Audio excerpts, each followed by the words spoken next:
What if I told you that one of Christianity's most sacred relics, the seamless robe of Jesus Christ, doesn't rest in Rome or Jerusalem, but in a small, ancient town in Georgia? This is the incredible story of a man named Elias, his sister Sidonia, and the holy relic that transformed Mtskheta into the spiritual heart of an entire nation. Our story begins in the 1st century AD. A Jewish merchant named Elias from the city of Mtskheta, a bustling trade hub in the ancient kingdom of Iberia, was on a journey to Jerusalem. By a twist of fate, he found himself at the very center of one of history's most pivotal moments, the crucifixion of Jesus Christ. As Roman soldiers divided Christ's garments, they fulfilled a prophecy. The robe remained whole, seamless, woven in a single piece. Elias, profoundly moved by the event and sensing its immense spiritual power, purchased the robe from a soldier. He then began the long journey back to Georgia, carrying with him this priceless relic. When Elias finally returned home, he went straight to his devout sister, Sidonia, to show her what he had brought back. The moment she touched the sacred cloth, she was overcome by a wave of divine emotion so powerful that her heart simply stopped. Sidonia died instantly, clutching the robe so tightly that no one could pry it from her grasp. It seemed bound to her by a force beyond human strength. Left with no other choice, her family buried her with the robe, body and relic sealed together in the earth of Mtskheta. Years turned into decades, and a magnificent cedar tree grew from Sidonia's grave.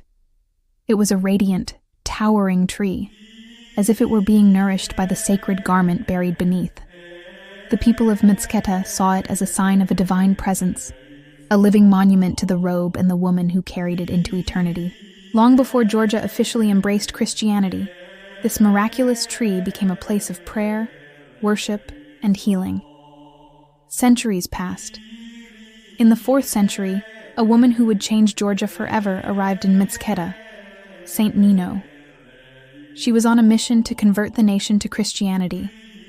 Guided by powerful visions, she knew that a great church had to be built directly over Sidonia's resting place.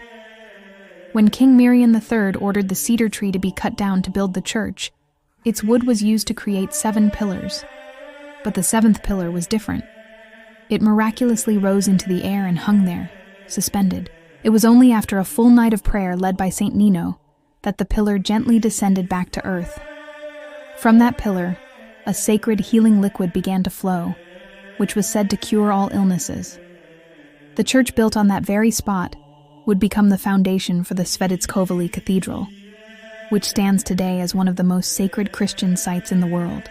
To this day, Georgians believe Christ's robe remains buried beneath the cathedral. Pilgrims from all corners of the globe travel to Mtskheta to stand on that hallowed ground, a place where it is said that heaven and earth once touched. The story of the robe, Sidonia's sacrifice, the miraculous cedar, and Saint Nino's unwavering faith are all woven together, creating a tapestry of divine presence that has shaped the soul of a nation. Mtskheta isn't just a place of history. It's where legend and faith merge, and where a robe buried in grief became a powerful symbol of eternal hope. So the next time you hear tales of sacred relics housed in Europe's grand cathedrals, remember the quiet, beautiful town of Mtskheta in Georgia. For here lies a story that began at the foot of the cross and still echoes through the ancient stones of the Svetitskhoveli Cathedral. Thank you so much for watching. If you enjoyed this journey into history and faith, please give this video a like, and don't forget to subscribe for more stories from around the world. We'll see you in the next one.